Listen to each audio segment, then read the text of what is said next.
Il-Kumitat Eżekuttiv tal-Partit Nazzjonalista nnieda l-proċess għat-tibdil meħtieġ fl-istatut tiegħu bl-iskop li jkompli jġeddet u jissaħħaħ. Din se tkun it-tieni fażi tar-riforma li beda l-Partit Nazzjonalista f'Lulju li għadda.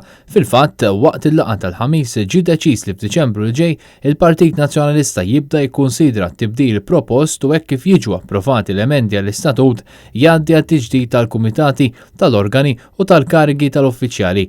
Għaldaqstant fuq mozzjoni tal-kap tal-partit Adrian Delija, sekondata mis-Segretarju Ġenerali Clyde Pooley, l-Eżekuttiv iddeċida unanimament li jistendi il-mandat tal-uffiċjali attwali tal-partit, tal-kumitati u tal-ferat sa mhux aktar mill-31 ta' Marzu li ġej.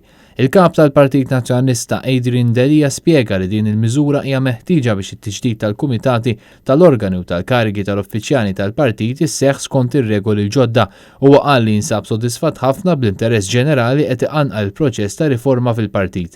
Adrian Delija faħħar is-sehem kbir qed ikollu l-grupp parlamentari matul dawn l-aħħar ġimgħat biex l-oppożizzjoni tkompli tkun waħda propożittiva. Is-Segretarju Ġenerali Clyde Pooley min-naħa tiegħu qal li jinsab ottimist li din riforma se tagħti l-frott mixtieq għaliex l-interess mill-membri kien wieħed kbir. Clyde Pooley ħeġġeġ lill-membri kollha tal-Partit Nazzjonalista sabiex fil-ġimgħat li ġejjin jingħaqdu fid-dialogu li qed isir f'kull livell. Fil-bidu tal-laqgħa tal-Eżekuttiv, Lewis Gallia ġorna l-Kumitat dwar il-ħidma li twettqet s'issa u l-pass li jmiss fil-proċess ta' riforma u tiġdid u kellu għexieren ta' laqgħat mal-membri parlamentari, mal-kumitati u mal-ferat tal-partit. Lewis Gallia issa se jeżamina rapporti kollha kif ukoll mijiet ta' itri u memoranda li rċievi mingħand numru kbir ta' ċittadini li jinkludu persuni li mhumiex affiljati mal-partit u oħrajn b'idejat differenti. Imma li jemmnu li l-pajjiż għandu bżonn forza politika b'saħħitha li tikseb il-fiduċja tal-poplu bħala forza alternattiva għall-gvern tal-ġurnata.